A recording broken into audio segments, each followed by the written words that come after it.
Así que voy a hacer un repaso breve de lo que estudiamos anoche. ¿Qué profecía estudiamos anoche para los que estuvieron? La profecía de Daniel, el capítulo 7. Vamos a repasar los eventos importantes de Daniel 7. En primer lugar tenemos un león. ¿Qué representa el león? Babilonia. Es decir, la cadena profética comienza con el reino que existe en los días de Daniel. Comienza con Babilonia. Luego entonces tenemos un oso. ¿Qué representa el oso? Los medos y los persas que conquistan a Babilonia. Luego tenemos un leopardo. ¿Qué representa el leopardo? Grecia, que conquista al reino de los medos y los persas. Luego tenemos una cuarta bestia espantosa y terrible, que tiene dientes de hierro, que lo conecta con Daniel 2, a donde tenemos las piernas de hierro. Y dice que esta bestia desmenuza, destroza, pisotea todo lo que consigue por el camino. Y esta cuarta bestia tiene 3 etapas consecutivas de dominio. ¿Cuáles son esas 3 etapas de dominio que tiene esta cuarta bestia? En primer lugar, la cuarta bestia gobernando por un periodo sin cuernos. Eso lo estudiamos anoche. La mayoría del tiempo de este cuarto reino, el reino existe sin cuernos. Pero luego, hacia el final de su periodo de dominio, en la cabeza de esta cuarta bestia le salen ¿qué? Le salen 10 cuernos. Y luego cuando los 10 cuernos están completos, en medio de los 10 sale un cuerno pequeño, un cuerno pequeño. Ahora, nosotros estudiamos anoche qué representa todo esto. La cuarta bestia representa el imperio romano, sin cuernos. El imperio romano fue un imperio no dividido durante la mayor parte de su existencia. El imperio romano desde el año 168 antes de Cristo hasta el año 476 después de Cristo fue un solo reino unido. Pero en el 476 el imperio romano se había dividido en 10 reinos como resultado de las invasiones de las tribus bárbaras en lo que hoy es Europa occidental. Y luego, cuando estaban esos reinos completos, se levantó el cuerno pequeño que anoche identificamos como Roma papal, el papado, no la iglesia católica. Es un error decir que el cuerno pequeño representa la iglesia católica, no, representa el papado. El papado es un sistema que une la iglesia con el Estado. Eso es lo que significa la palabra papado y eso lo vamos a ampliar más en nuestros estudios a través del día de hoy. Es decir, el cuerno pequeño gobierna 1260 años después que se levanta. Significa que el cuerno pequeño, el papado, gobernó desde el año 538 después de Cristo hasta el año 1798, cuando recibió una herida de muerte y quedó decomisada esta bestia. El papado quedó decomisado por un periodo de tiempo. Es decir, Daniel 7 nos ha llevado en la cadena profética a través de Babilonia, Medo-Persia, Grecia, el imperio romano dividido y el dominio papal hasta 1798. Es lo que se conoce como el método histórico de estudiar las profecías. No tenemos que adivinar, porque sabemos a dónde comienza la profecía. La profecía comienza con Babilonia en los días de Daniel. Sabemos dónde termina finalmente la profecía, aunque no incluimos eso anoche. Termina cuando Cristo toma el reino en Daniel 7.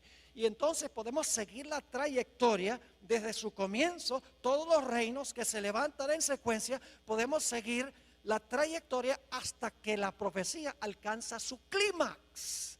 Sabemos a dónde estamos en cada etapa de la historia o de la cadena profética. Es un método matemático, un método sistemático, un método contextual de estudiar las profecías. Ahora, esta mañana queremos estudiar otra profecía paralela a la profecía de Daniel 7. Me refiero a Apocalipsis 13 y los versículos 1 al 10. Apocalipsis 13 y el versículo 1 al 10. Ahora vamos a leer los versículos 1 y 2 e inmediatamente vamos a ver la conexión con Daniel 7. Es decir, al leer estos dos versículos no nos va a caber duda alguna que hay una conexión entre Apocalipsis 13 y Daniel 7. Vamos a leer los versículos 1 y 2. Dice aquí Juan: me paré sobre la arena del mar y vi subir del mar una bestia que tenía 7 cabezas y 10 cuernos, y en sus cuernos 10 diademas, y sobre sus cabezas un nombre blasfemo. Y la bestia que vi era semejante a un leopardo, y sus pies como de oso, y su boca como boca de león, y el dragón le dio su poder y su trono y grande autoridad. ¿Cuántas bestias se mencionan aquí en el versículo 2? 4. ¿Se dieron cuenta o no? ¿Hay un león, sí o no? Sí. ¿Hay un oso? ¿Cómo no? ¿Hay un leopardo? ¿Hay una bestia espantosa y terrible? ¿Qué se le llama? ¿El qué? El dragón. ¿Cuántos cuernos tenía este dragón de Apocalipsis 13? Hay que regresar al capítulo 12, a donde habla de un dragón que trata de matar a un bebé y dice que ese dragón tiene 10 cuernos. Es decir, este dragón tiene 10 cuernos como el dragón de Daniel el capítulo 7. Pero hay algo interesante en Apocalipsis 13:2, y es que mientras que en Daniel las bestias tienen cierto orden: león, oso, leopardo y dragón, en Apocalipsis el capítulo 13 las bestias se presentan en orden inverso: dragón, leopardo, oso y león. Y uno se pregunta, ¿por qué en Daniel empieza con el león y termina con el dragón, mientras que en Apocalipsis el capítulo 13 comienza con el dragón y termina con el león? La razón es muy sencilla. Daniel está viviendo en el periodo del león y está mirando hacia adelante, mientras que Juan está viviendo en el periodo del dragón, el imperio romano, y está mirando hacia atrás. Esto demuestra claramente la trayectoria profética. Ahora, hay un punto crucial que quiero recalcar, y es que la bestia de Apocalipsis 13 representa lo mismo que el cuerno pequeño. Esa es una premisa básica. El cuerno pequeño y la bestia representan el mismo poder. Y ustedes dirán, pastor, ¿cómo sabe usted que el cuerno pequeño y la bestia representan el mismo poder? Hay 3 razones por las cuales sabemos que el cuerno pequeño y la bestia representan el mismo poder histórico.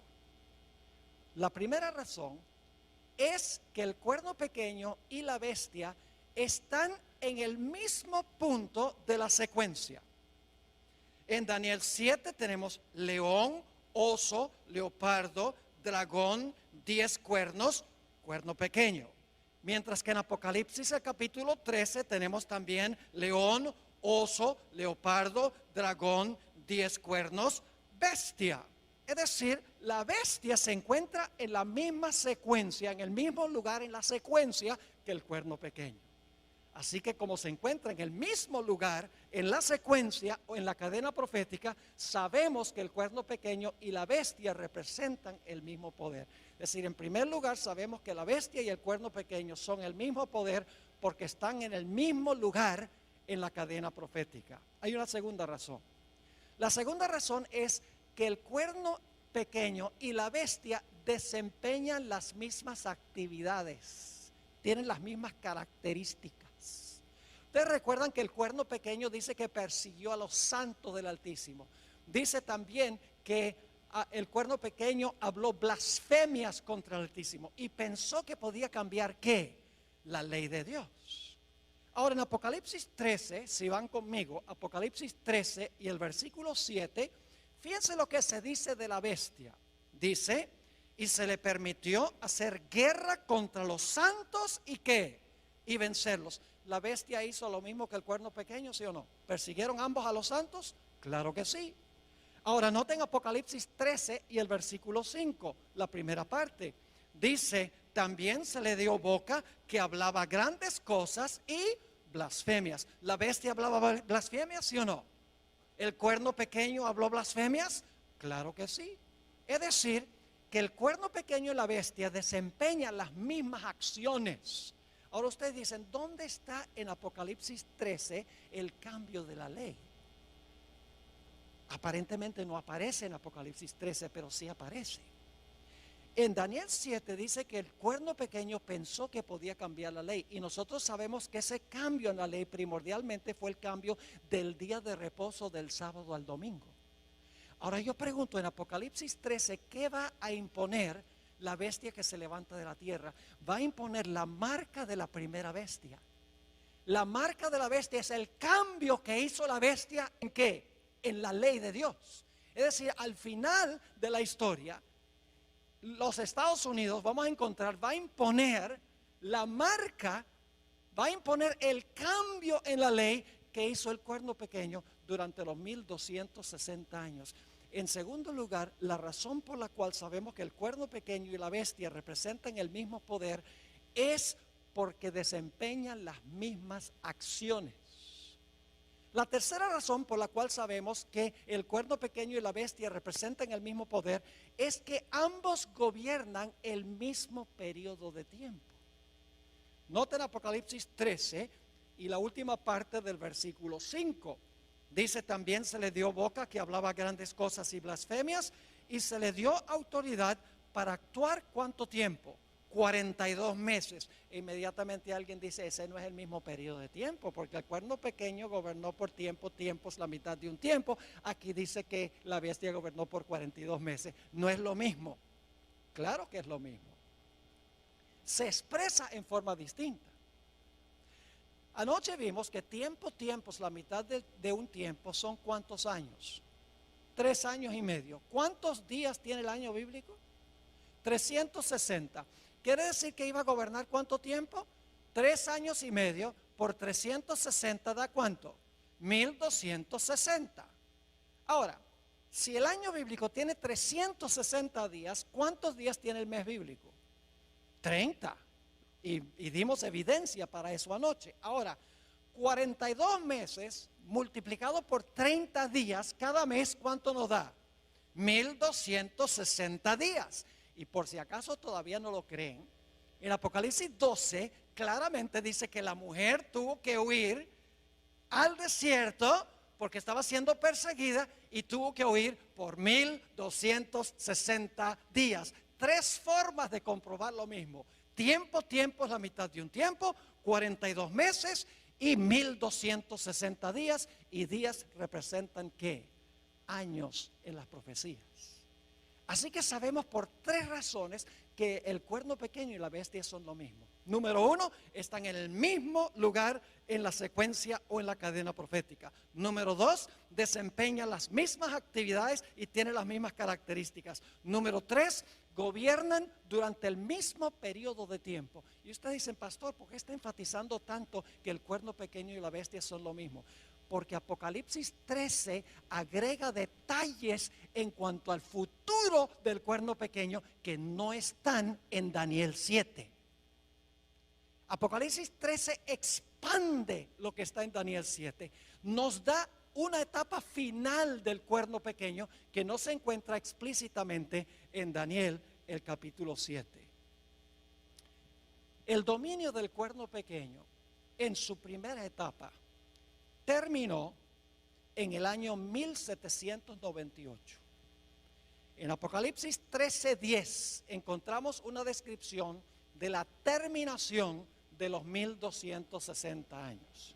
Dice allí, si alguno lleva en cautividad, va en cautividad. Si alguno mata a espada debe ser muerto. Aquí está la paciencia y la fe de los santos. Cuando terminaron los 1260 años, la Biblia dice que el poder que había llevado cautivo, ahora fue cautivo. El poder que había matado con la espada, ahora es muerto con la espada. Cautiverio y espada son el castigo de la bestia que gobernó durante un periodo de 42 meses. Ahora, ¿qué significa que este poder que llevaba en cautiverio iba a ir en cautiverio? Generalmente, como adventistas, nosotros decimos que el cautiverio representa el hecho de que el Papa Pío VI fue llevado cautivo a Francia, a donde murió en exilio.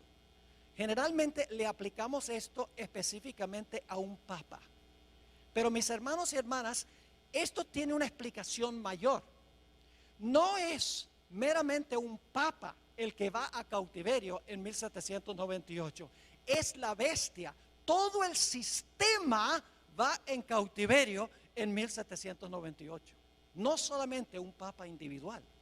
Ahora, en unos momentos vamos a ampliar más lo que significa que la bestia fue llevada cautiva en 1798 y que recibió una herida de la espada. Hablemos en primer lugar de la espada.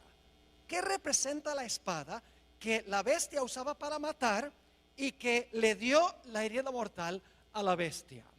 Si yo les preguntara qué representa la espada, probablemente muchos dirían, bueno, la espada representa la Biblia, la palabra de Dios. Y en verdad en la Biblia, la espada representa la palabra de Dios. No podemos negar eso. Porque el apóstol Pablo dice en Efesios 6:17 que tomad el yelmo de la salvación y la espada del Espíritu, que es la palabra de Dios. Es decir, en la Biblia la espada puede representar la palabra de Dios, pero aquí en este pasaje no representa la espada la palabra de Dios. La espada que hirió a la bestia no es la Biblia, no es la palabra de Dios. Y usted dice, pero pastor, si claramente Pablo dice que la espada del Espíritu es la palabra de Dios. Escuchen bien, hermanos y hermanas, en la Biblia los símbolos no siempre significan lo mismo. Por ejemplo, si yo les preguntara qué representa un león, ¿qué me dirían? ¿Un león puede representar a Jesús? El león de la tribu de Judá. ¿Puede representar a Satanás? Anda cual león rugiente buscando a quien devorar. ¿Puede representar a Babilonia? ¿Puede representar a Judá, hijo de Jacob? Nada más porque encuentra la palabra león no significa que la palabra león representa lo mismo a través de toda la Biblia. Si yo les preguntara qué representa levadura, ¿qué me dirían? La gente dice pecado, pero no solamente representa el pecado, porque en la parábola que dio Jesús de la levadura, donde se coloca la levadura en la masa y la masa crece, la lección de Jesús es que cuando el Espíritu Santo está en la iglesia crece. Es decir, levadura allí no significa pecado. No podemos creer que cuando se coloca el pecado en la iglesia crece. No, cuando se coloca el Espíritu Santo, la iglesia crece. Otro ejemplo, la expresión hijos de Dios. Algunas personas dicen, en el libro de Job dice que vinieron a presentarse los hijos de Dios delante de Jehová, entre los cuales vino Satán. Claramente son ángeles. Así que dicen, en Génesis 6, cuando dice que los hijos de Dios vieron que las hijas de los hombres eran hermosas, entonces esos fueron ángeles que cohabitaron con mujeres humanas. ¿Han oído esa interpretación? Y luego produjeron un híbrido que era parte ángel y parte ángel caído y parte humano. Pero lo que están haciendo es cometiendo el error de decir que la expresión hijo de Dios significa lo mismo en todos los contextos. Yo pregunto, la expresión hijo de Dios puede significar otra cosa en otros contextos. Nosotros somos hijos de Dios. Mirad cuál amor nos ha dado el Padre, que seamos llamados hijos de Dios. Entonces todos somos angelitos. No, la expresión hijos de Dios varía de acuerdo al contexto en el cual se encuentra. Así que cuando aquí dice que la espada hirió a la bestia, nada más porque Pablo dice que la espada del Espíritu es la palabra de Dios, no significa que aquí la espada representa la Biblia o la palabra de Dios. Aquí la espada no puede representar la palabra de Dios. Y usted dice, ¿por qué no? Escuchen bien.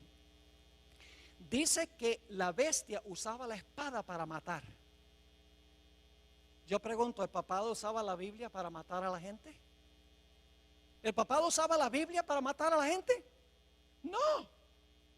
Así que podemos saber que esta espada que hirió a la bestia no puede ser la Biblia, porque dice que la espada que la bestia usaba para herir es la misma espada que le iba a dar la herida mortal. Entonces, claro, la clave es ¿qué representa entonces en Apocalipsis 13 la espada? La Biblia le da otra explicación a la espada. Romanos 13 y el versículo 1 al 4 habla de otra interpretación de lo que es la espada. Y esta interpretación se aplica a Apocalipsis 13. Dice allí en Romanos 13, 1 al 4, sométase toda persona a las autoridades superiores. ¿Quiénes son las autoridades superiores? El gobierno, muy bien, el poder civil. Porque no hay autoridad sino de parte de Dios. Y las que hay por Dios han sido establecidas. De modo que quien se opone a la autoridad, es decir, al poder civil, a lo establecido por Dios resiste. Y los que resisten acarrean condenación para sí mismos. Porque los magistrados, ahí está hablando del gobierno, porque los magistrados no están para infundir temor al que hace el bien, sino al malo. ¿Quieres pues no temer la autoridad? ¿Quieres no tenerle miedo al gobierno, al poder civil? Haz lo bueno y tendrás alabanza de ella. Y ahora viene el versículo clave. Porque es servidor de Dios para tu bien. Pero si haces lo malo, teme, porque no en vano que lleva la espada, pues es servidor de Dios, vengador para castigar al que hace lo malo. ¿Quién tiene la espada? El poder civil tiene la espada. ¿Y cómo usa el poder civil la espada? Yo pregunto, si una persona le roba a otra persona, ¿el poder civil usa la espada para encarcelar a esa persona? ¿Cómo no? En algunos estados, como Texas, si un individuo es culpable de asesinato, el poder civil usa la espada para ejecutar el decreto de muerte contra esa persona. ¿Cómo no? La espada significa la capacidad que tiene el poder civil para castigar violaciones del Código Civil. Usa la espada para castigar a los que violan el Código Civil, que violan las leyes legítimas del gobierno. No es la Biblia, es la capacidad de castigar violaciones del Código Civil. Es decir, la espada la posee el poder civil. La iglesia tiene su espada. ¿Y cuál es la espada de la iglesia? La Biblia. ¿Y cómo usa la iglesia su espada? Cualquiera que no está de acuerdo, le cortan la cabeza. Estoy hablando sarcásticamente. No. En el día postero tendrán que arreglárselas con Dios. Pero la iglesia se le ha dado la espada, y la espada la usa predicando el evangelio. Yo estoy usando la espada ahora. Pero el poder civil también tiene su espada.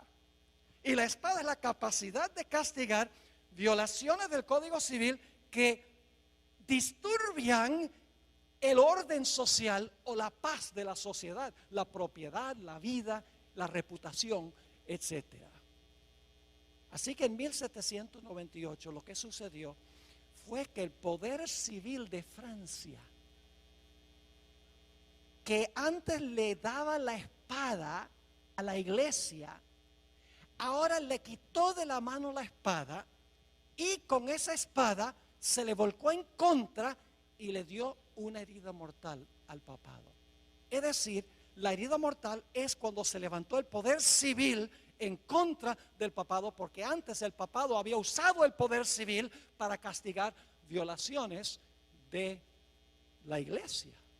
Cualquiera que no estaba de acuerdo con lo que enseñaba la iglesia decía al poder civil: mira, toma tu espada y castiga a esa persona, échalo a la cárcel, o incinéralo, o ponlo en la cárcel, o tortúralo. eso es lo que hacía la iglesia, usaba la espada del poder civil para castigar violaciones religiosas. Pero en 1798 Francia le quitó la espada a la iglesia católica, a la iglesia romana, le dijo: ya no vas a usar más la espada para perseguir. Y la espada se le volcó en contra de el papado en 1798. También dice la profecía que el que llevaba en cautiverio iba a ir en cautiverio. El papado llevaba en cautiverio a toda la gente. Pero dice que este sistema iba a ir como, iba a ir cautivo. Ahora, ¿qué significa que iba a ir cautivo este sistema? Necesitamos regresar al tiempo cuando las tribus bárbaras estaban invadiendo el Imperio Romano. Cuando estas naciones bárbaras vinieron del norte del imperio y empezaron a parcelarse lo que hoy es el Imperio Romano, lo que había sido el imperio occidental, el imperio que quedaba en Europa, las naciones donde está en Europa hoy, esa región se convirtió en un caos.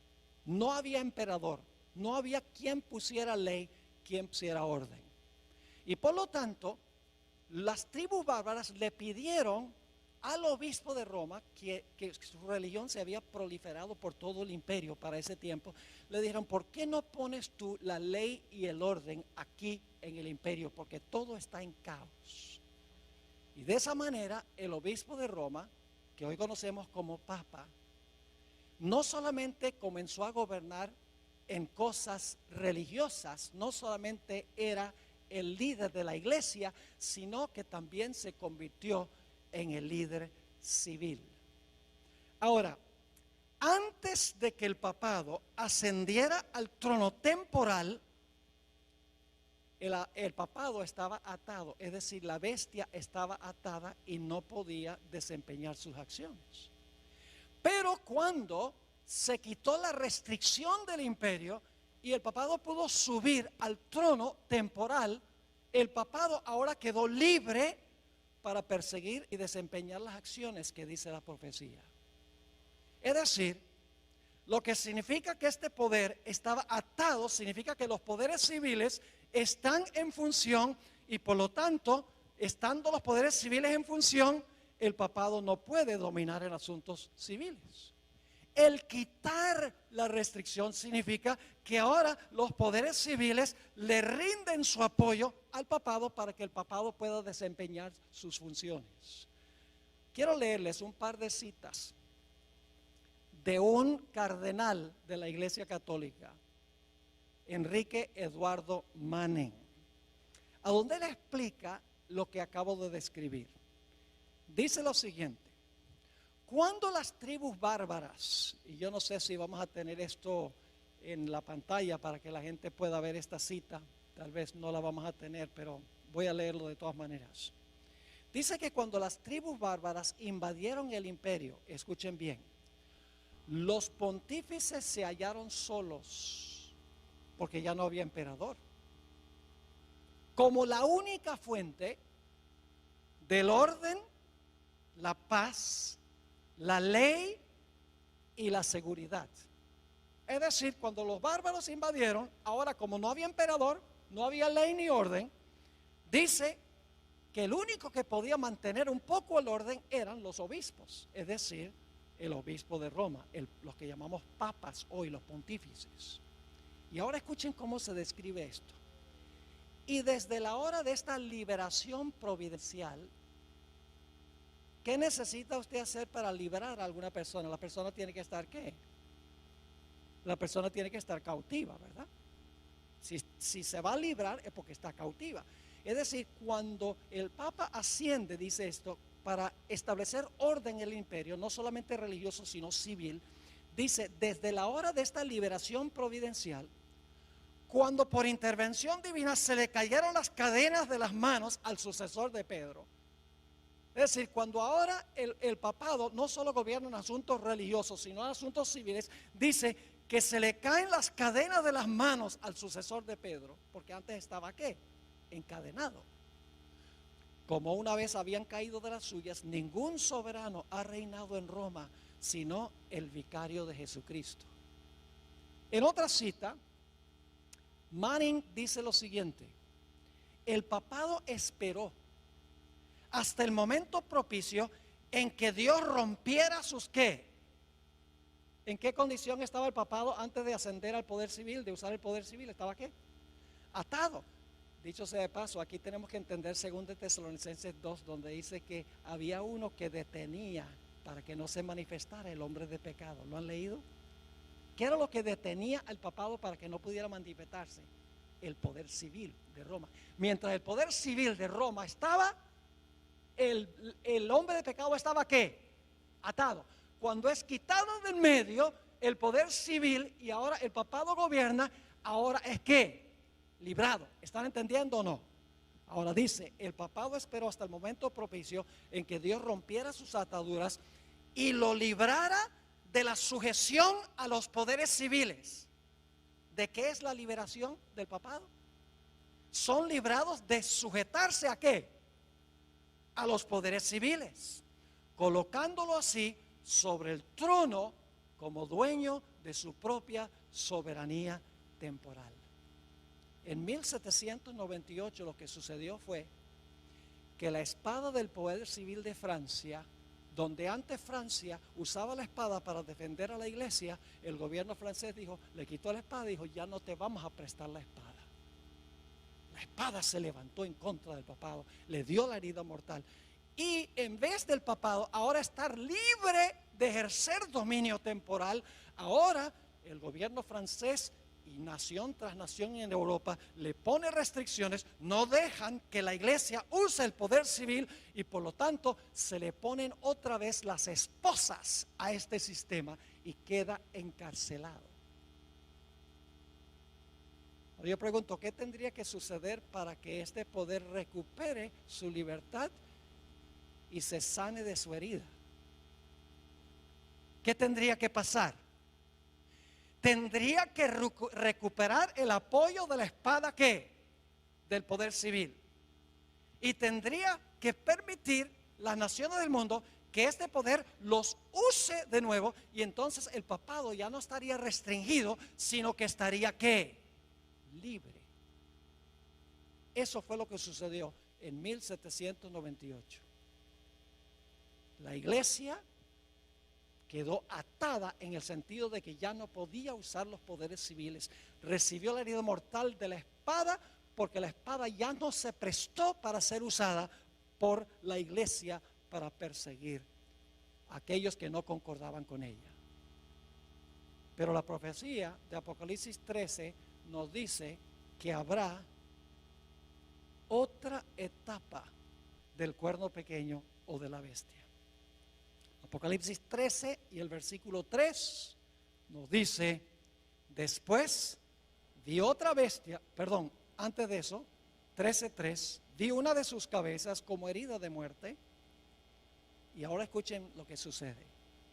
Pero su herida mortal fue sanada y se maravilló toda la tierra en pos de la bestia. Yo pregunto, ¿este poder va a recuperar su dominio? Sí. Recibió una herida mortal en 1798. Fue a cautiverio. Los poderes civiles ya no podían ser usados por este sistema. Pero la Biblia nos dice que este poder que recibió una herida de muerte, su herida mortal será sanada y toda la tierra se maravillará en pos de este sistema. Y claro, surge la pregunta, ¿cómo puede suceder esto? ¿Qué nación en su sano juicio le devolvería la espada y la libertad a este sistema tan despótico? Ahora llegamos a un punto, hermanos y hermanas, que parece casi increíble lo que vamos a estudiar en los próximos minutos.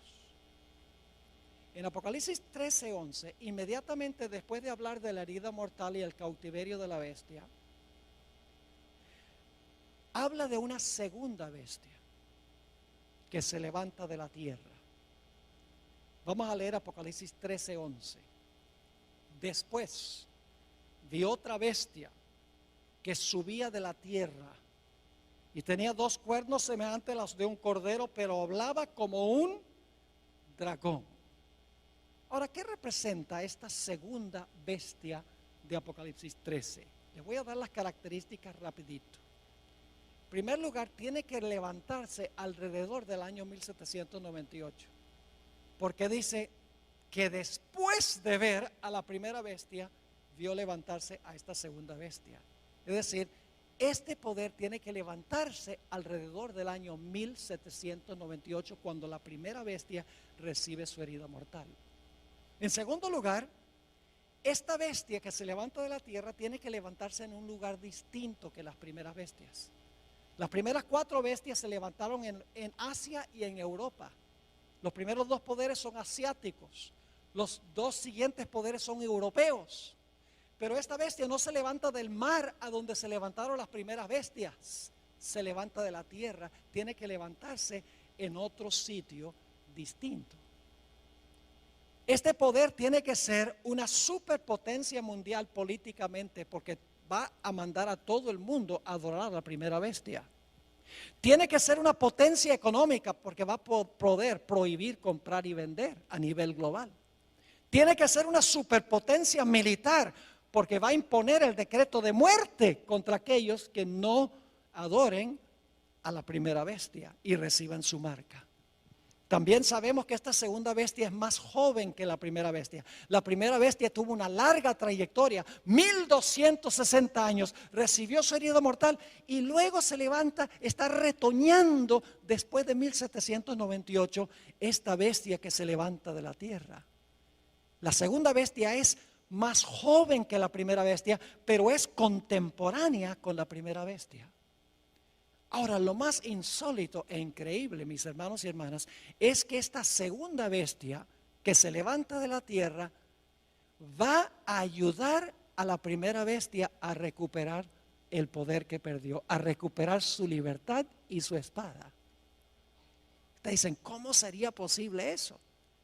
Que esta nación, porque una bestia representa una nación, que se levanta alrededor del año 1798, una superpotencia económica, política, militar, que no se levanta ni en Asia ni en Europa, que esa nación lo que va a hacer es ayudar a la primera bestia a recuperar la espada y a salir de la cárcel. ¿Cómo es posible tal cosa? Es lo que la profecía dice. Ahora escuchen, las bestias de Daniel 7, cada una pelea con la bestia anterior para quitarle el poder.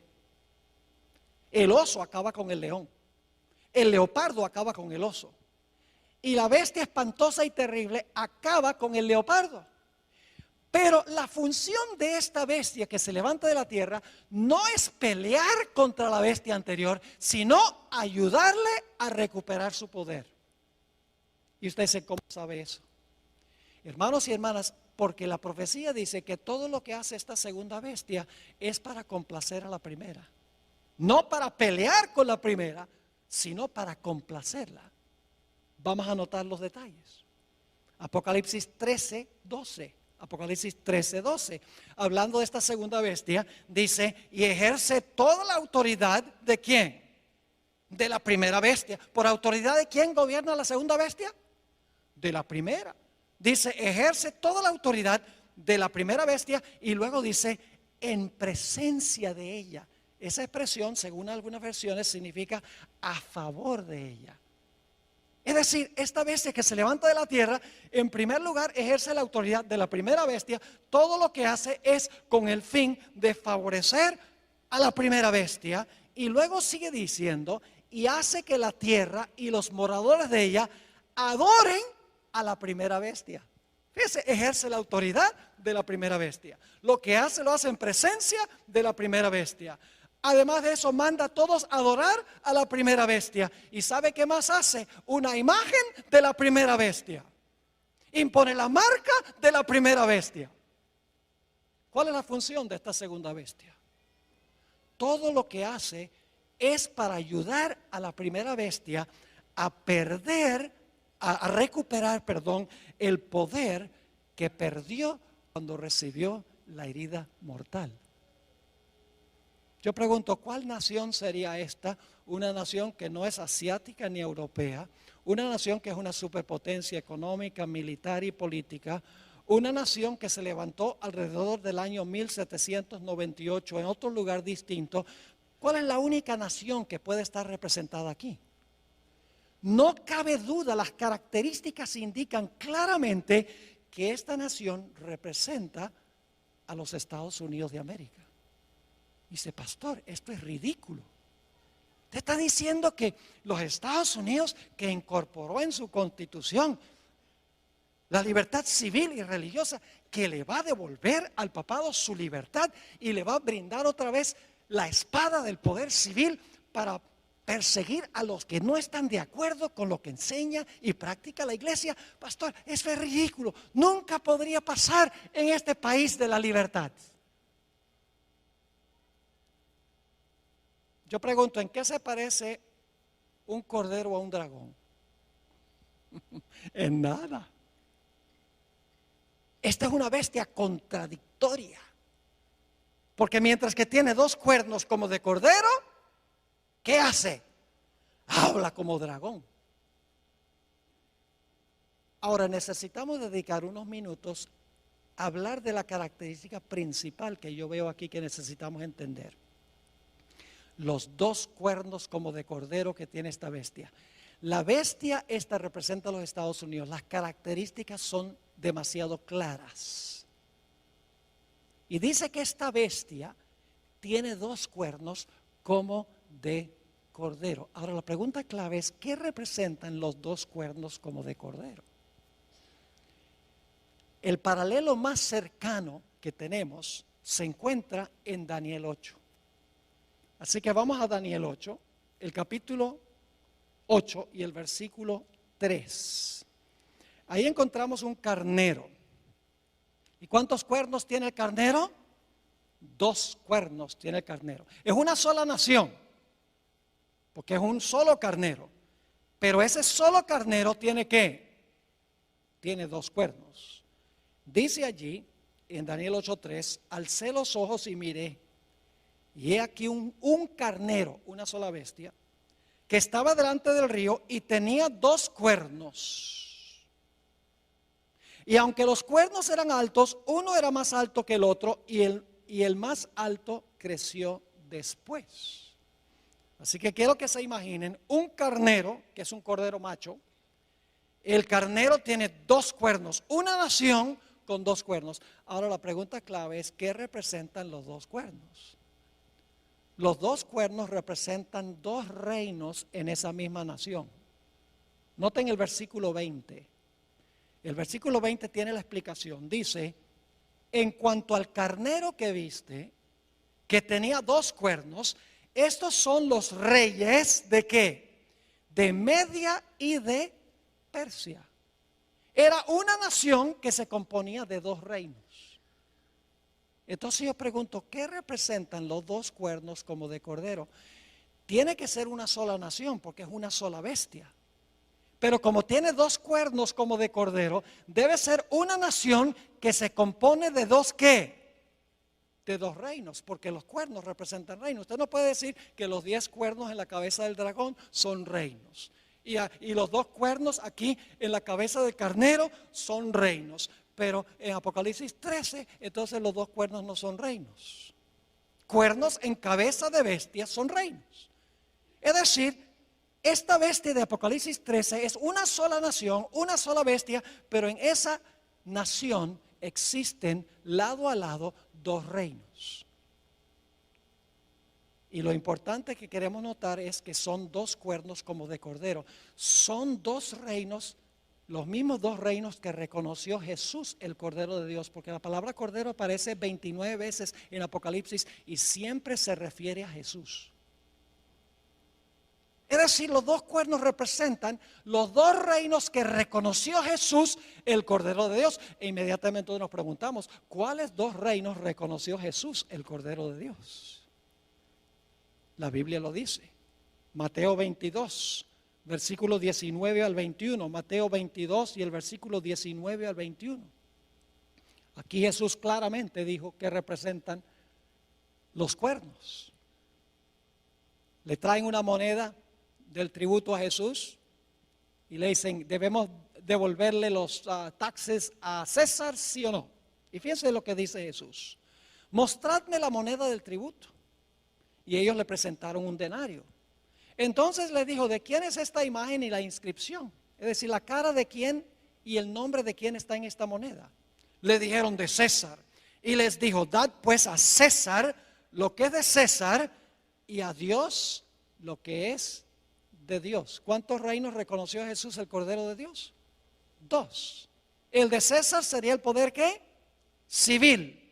Y el de Dios sería lo que llamamos la iglesia. Es decir, los 2 reinos que reconoció Jesús es el reino de la iglesia y el reino del Estado. ¿Deben estar juntos o separados? Separados. Por ejemplo, ¿qué obligación financiera tenemos nosotros con la iglesia? El diezmo. ¿Y qué obligación financiera tenemos con el poder civil? Los impuestos. Yo pregunto, ¿sería apropiado que la iglesia le dijera al poder civil, mira, danos un porcentaje de los taxes? No.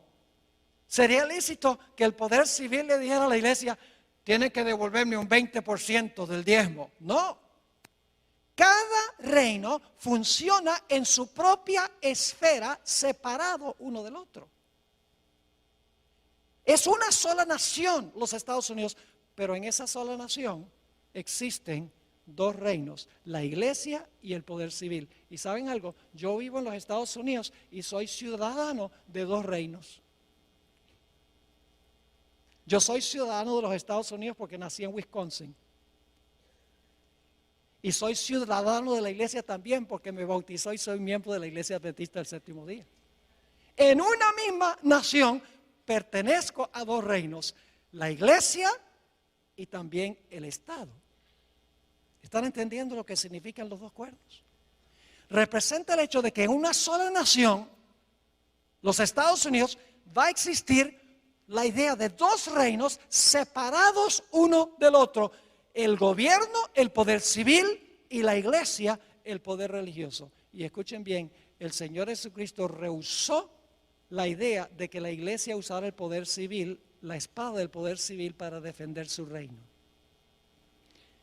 Desde un comienzo de su ministerio, el diablo le ofreció a Jesús todos los reinos del mundo. ¿Y qué dijo Jesús? Apártate de mí, Satanás. Yo no vine a tomar las riendas del poder civil, yo vine a establecer mi iglesia. Jesús reconoció la existencia de 2 reinos. Noten Juan 18:36. Aquí Jesús está en una entrevista personal con Pilato y Pilato le pregunta, bueno, ¿eres tú un rey, Jesús? Y fíjense lo que dijo Jesús. Mi reino no es de este mundo. ¿Cuántos reinos reconoció Jesús? 2. El de él y ¿cuál? El del mundo. Mi reino no es de este mundo. Si mi reino fuera de este mundo, mis servidores pelearían, usaría la espada, en otras palabras, para que yo no fuera entregado a los judíos, pero mi reino no es de aquí. Pero ¿saben lo que querían los judíos? Los judíos constantemente querían que Jesús se apropiara del poder civil, del poder del gobierno, que usara la espada para imponer su religión. Jesús dijo, yo no vine a eso. Yo vine a establecer un reino, mi iglesia. La hermana White dice que Jesús se mantuvo separado de la administración del gobierno civil de Roma. Nunca vemos a Jesús apelando a Roma para defender su reino. Jamás. Sus propios discípulos manifestaron que ellos querían usar la fuerza del poder civil para castigar al que no estaba de acuerdo con el reino de Jesús. Santiago y Juan, los hijos del trueno, cuando Jesús estaba en su último viaje a Jerusalén, Jesús quería pasar por algunas aldeas samaritanas para cortar camino a Jerusalén y pidió permiso y las aldeas dijeron, no puedes pasar por aquí. Santiago y Juan se indignaron y le dijeron a Jesús, ¿cómo se les ocurre a esas aldeas decirle no a nuestro Mesías? ¿Quieres que llamemos fuego del cielo y quememos esas ciudades? Querían usar la fuerza para imponer su religión. Cuando Jesús alimentó a los 5,000, Judas, el cabecilla, revolvió a la muchedumbre para que tomaran a Cristo y lo hicieran rey.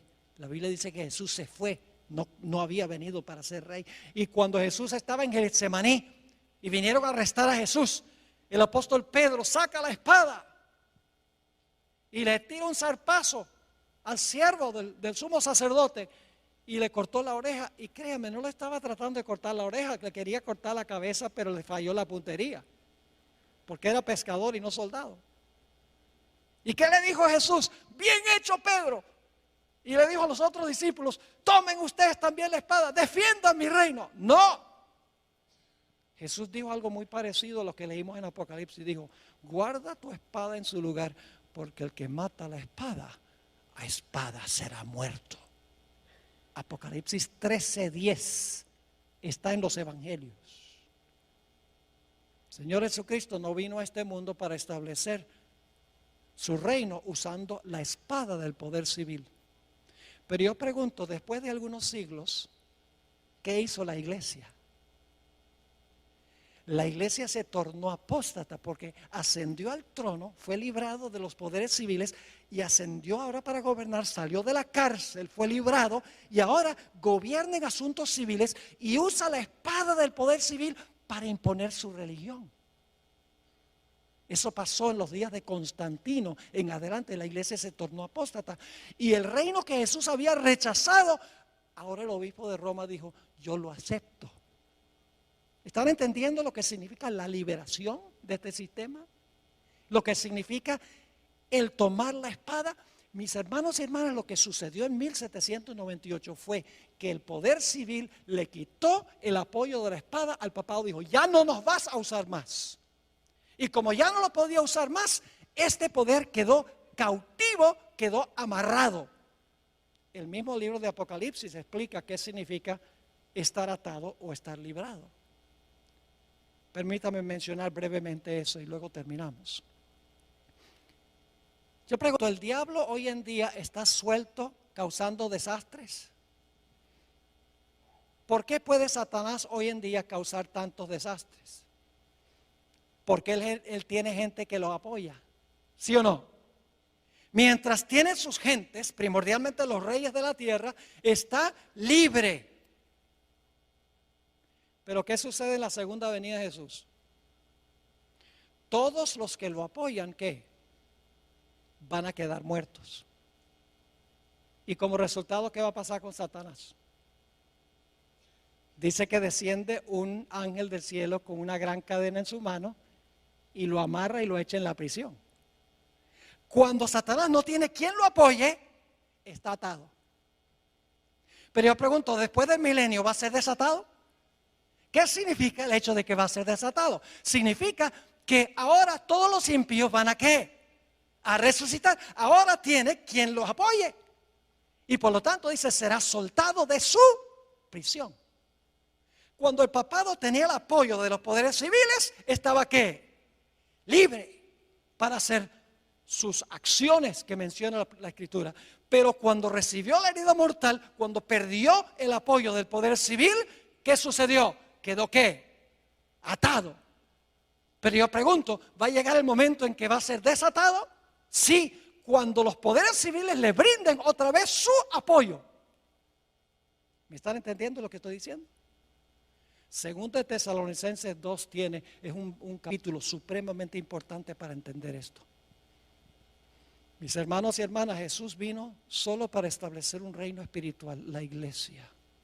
Y que la iglesia usara la espada del Espíritu, que es la palabra de Dios. Nunca usar el poder civil. Pero la Biblia dice que este poder, el papado, que imperó por 1260 años, su herida mortal se va a sanar. Y no solo Europa, sino todo el mundo se va a maravillar en pos de este sistema. Y yo les digo, yo fui a Filadelfia cuando vino el Papa y les puedo asegurar que lo vi con mis propios ojos. ¿Cómo esta profecía se puede cumplir esta tarde? Voy a compartir un poco más de detalles con ustedes. Jesús vino a implantar los principios de su reino en el corazón del ser humano. Termino con un versículo, dos versículos. Lucas 17, 20 y 21 nos dice por qué Jesús vino. Dice, preguntado por los fariseos, ¿cuándo había de venir el reino de Dios? Y ellos, claro, creían que era el reino de la fuerza. Le respondió y dijo: el reino de Dios no vendrá con advertencia. La palabra significa no vendrá con una exhibición externa de poder. Ni dirán, helo aquí o helo allí. Porque he aquí el reino de Dios está en vosotros. Una mejor traducción que entre es: el reino de Dios está en vosotros. Cristo vino a implantar los principios de su reino en el corazón humano. No vino a tomar las riendas del poder civil para imponer por la fuerza su religión. Vamos a repasar para colocar el marco de lo que vamos a hablar esta tarde. Babilonia, Medo-Persia, Grecia, el Imperio Romano dividido. El papado gobierna 1260 años. Recibe una herida mortal en 1798. Por un tiempo el poder está inactivo, pero mientras ese tiempo inactivo existe, se levanta otra nación.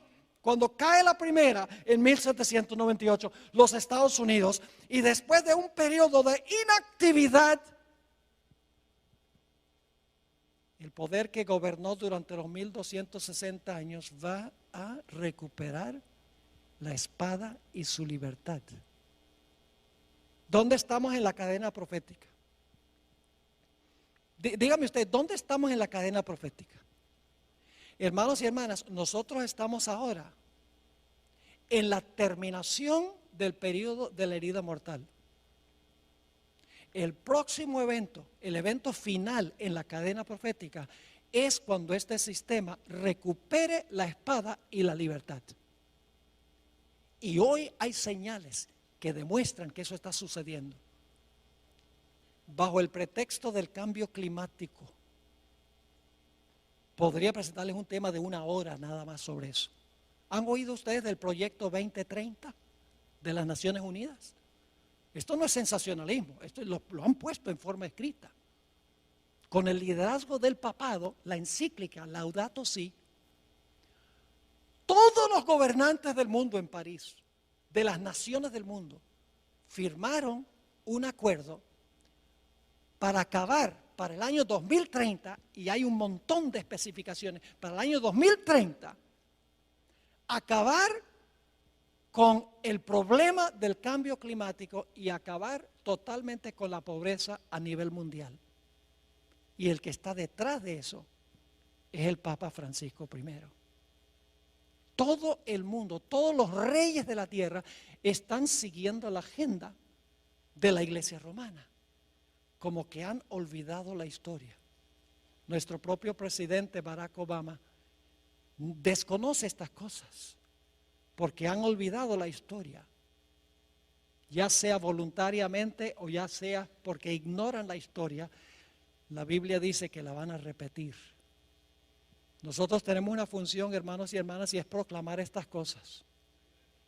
Porque la gente está inquieta, la gente no sabe qué está pasando, la gente sus corazones están angustiados de temor, porque no saben para dónde va todo esto. La iglesia adventista sabe para dónde va todo esto.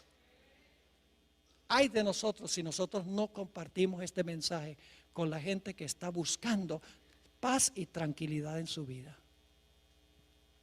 ¿Le quedó claro lo que estudiamos? Gloria a Dios. Ahora esta tarde lo que vamos a hacer en el primer tema, creo que es a las 3 de la tarde, le voy a comprobar, leyendo citas de los fundadores constitucionales de los Estados Unidos, a donde ellos vez tras vez en sus escritos dicen: lo que caracteriza a esta nación es que hay dos reinos, la iglesia y el Estado, separados uno del otro. Lo dice la primera enmienda a la Constitución de los Estados Unidos. Ahí están los dos cuernos como de cordero.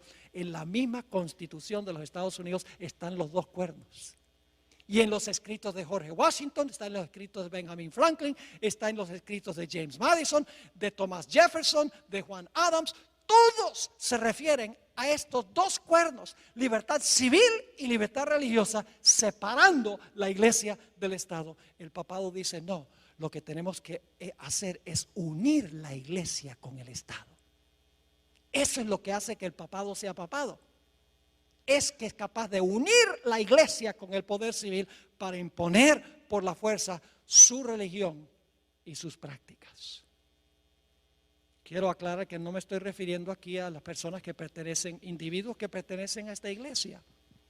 Yo creo que usted ama a Jesús, le sirve lo mejor que puede de acuerdo al conocimiento que tiene. Esto no es un ataque contra personas que están dentro de este sistema, que la gente desconoce esto, pero Dios llama a esa gente a salir de ese sistema una vez que conocen la verdad. Oremos. Padre Celestial, gracias te damos por la claridad de la cadena profética. No tenemos que especular, ni adivinar, ni conjeturar, ni sensacionalizar. Todo está en su orden exacto, como ha sucedido y sucederá. Padre, no es suficiente conocer estas cosas. Necesitas, a través de tu Santo Espíritu, que nuestra vida espiritual se caliente, que sintamos este celo por proclamarle al mundo estas grandes verdades, para que puedan tener una relación más estrecha contigo y puedan formar un carácter a prueba de fuego.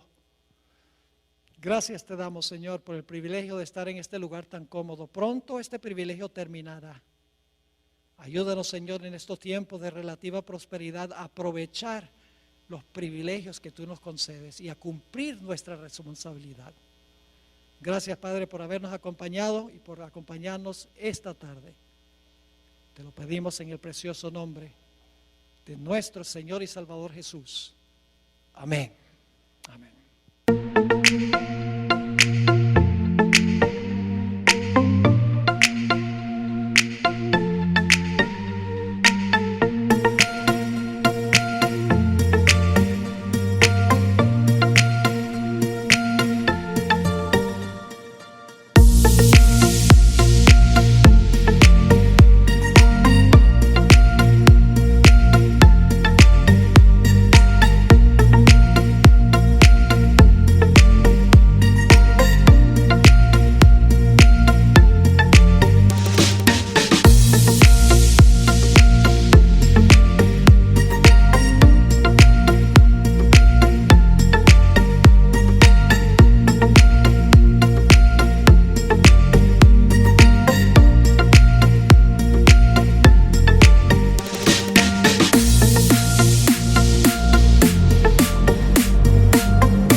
What is a crazy thing for me now?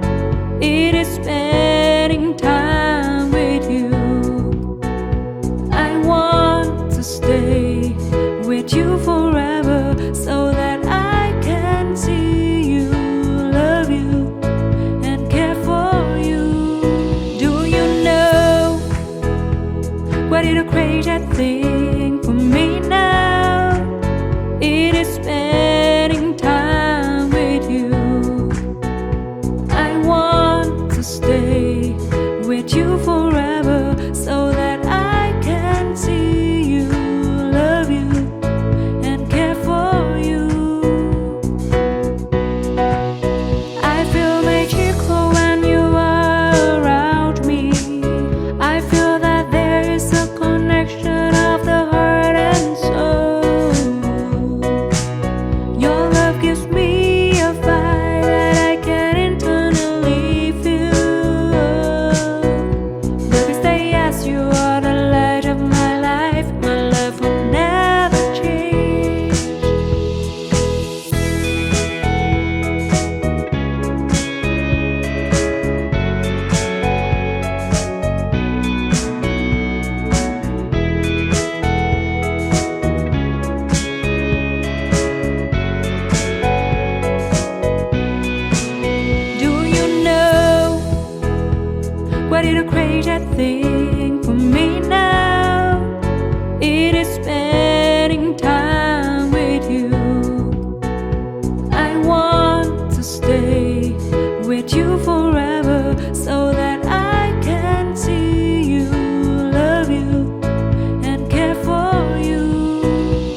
I have seen love before, but I never felt that great before. I can say proudly that I love you and your love is great.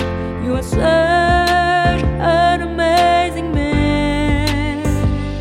I have seen love before, but I never felt that great before. I can say proudly that I love you and your love is great. You are such an amazing man. You have awakened a part of me.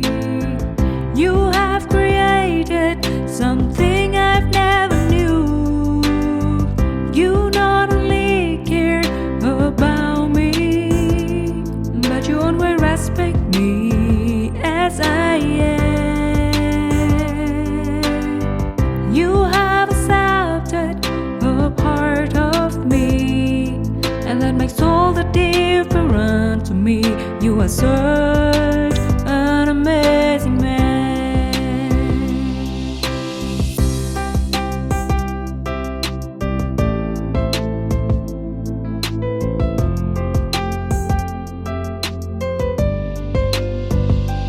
I have seen love before, but I never felt that great before. I can say proudly that I love you and your love is great. You are such an amazing man.